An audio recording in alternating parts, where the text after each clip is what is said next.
Inequitably. inequitably. We'll get it out eventually. Inequitably. Are you stretching like an aimless student in gym class? Or have you been stretching the same troubled tight spot, only never to feel change?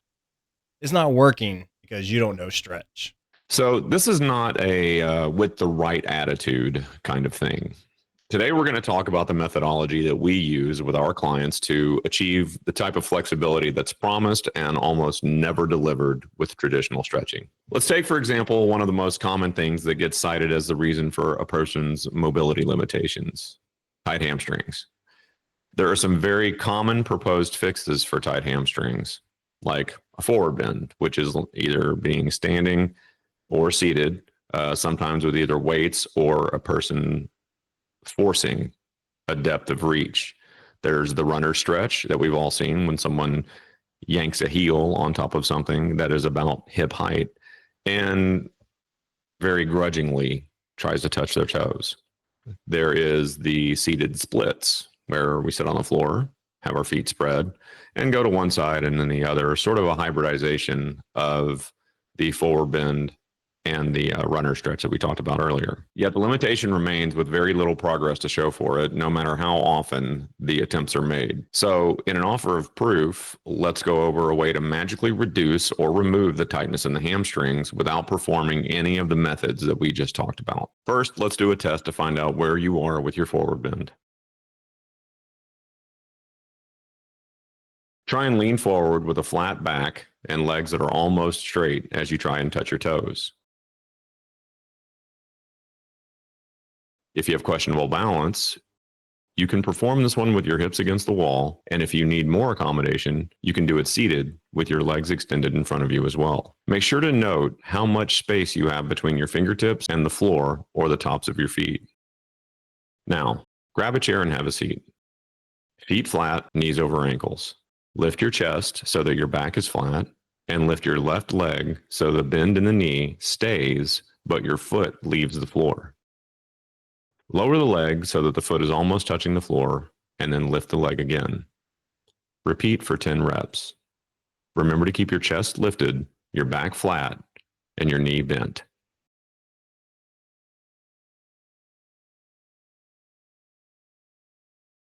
After you've finished, repeat on the other side.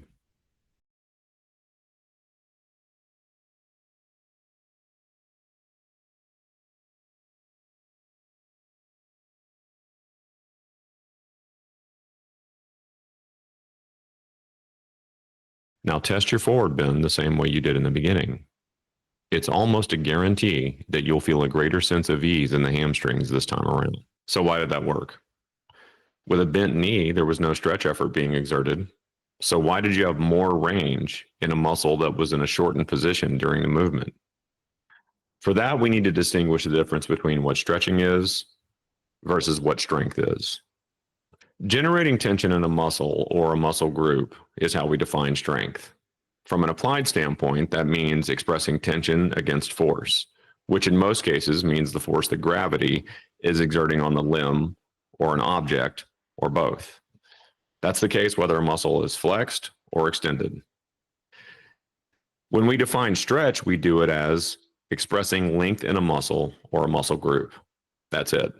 From an applied standpoint, that means the deliberate extension of a muscle or a muscle group in order to improve the muscle's felt elasticity.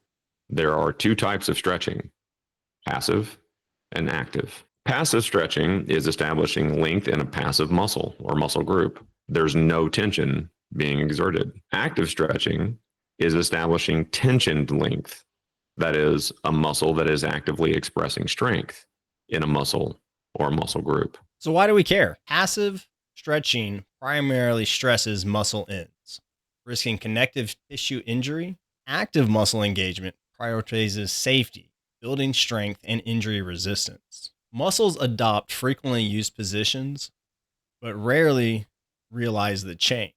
So our bodies will attempt to autocorrect.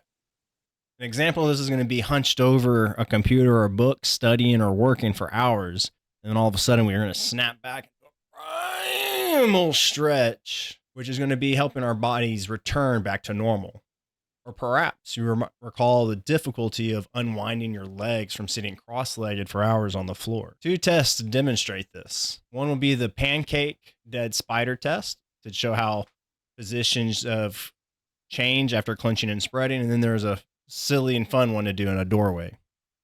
Both of these will illustrate how sustained postures, active or passive, create muscular devotions, which will lead to altered movement patterns and resting postures. Now for the test. The first one, and likely more approachable and easier to do, is the pancake dead spider.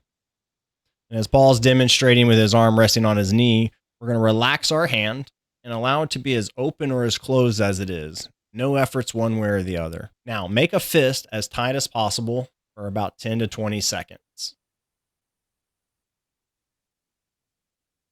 After that time has lapsed, relax and now witness the change of your hand's openness or its relative closeness. The next test will allow us to make a palm as wide as possible, and we'll follow the same sequence. Notice how not only is the hand more open than previous, but for some it may be wider than the first test. Take note also of which one feels stronger or which one feels more resistance, whether there is more resistance to open or more resistance to close your hand. Now, the more fun test is to stand in a doorway and press your palms outward against the frame for 10 to 20 seconds.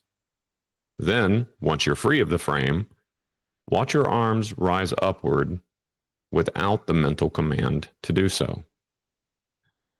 These are demonstrations of how our joints and muscles react when we activate and respond during exercise or simply standing in line, and are the root causes of muscular imbalances. Now, how to apply these techniques during a workout? I think of these in 2 senses, or in 2 ways of applying these phenomenon. And one is a micro sense and the other would be a macro sense. In the micro sense, I mean it in the sense of how we do an exercise. Example would be our forward bend earlier. So there's 3 ways we could approach the forward bend. First would be to go into the forward bend and let gravity do the work and pull us down until a resting tolerance is achieved in the glutes and the hamstrings. Another version would be to go into the forward bend, let gravity do the work until resting state tolerance is achieved in the glutes and hamstrings, and lift up by a few millimeters so that the glutes hamstrings are actively trying to pull the upper body back into an upright position. The last variation or way of thinking about this would be going into your forward bend, letting gravity do the work until a resting state of tolerance is achieved in the glutes and hamstrings, then relax the position to the default forward position and pull with the front of the thigh. The macro would be how we pick exercises. As stated before, there's a natural resting state of the human body, and there is a natural resting state of your body. The differences are what occur due to unique or rather specific imbalances caused by our habituations. Certain muscular relationships are naturally expressed unevenly. For instance, a neutral expressed bicep will sit in a naturally long position relative to the tricep, which will sit in a relatively short position. And while there are no bad exercises, simply body's not ready to undertake them, we can be mindful of our exercise selections to promote not only gains, but promote the speediest recovery or the sturdiest of joints. This means taking into account one's imbalances and even lifestyle into some cases, as what we train is what develops. And training occurs everywhere. Lifting in the gym, carrying groceries from the car, or picking up an Amazon box. So what do we do about all this? First, determine if your assessment of what needs stretching is accurate. Apply active length in your movements. Avoid habituated brevity after correctives. Habits always win, but maintaining awareness for 30 seconds or so after a set goes a long way in helping reestablish healthy joint relationships. If it's a corrective, do it light, do it often. I like to try to have clients pair this with current rituals already a part of their life. And finally, as a part of recovery for pain relief, we target the wrong shit for the wrong reason. Commonly feel what is referred to as reference pain or referral pain. And passive stretching does not equal change.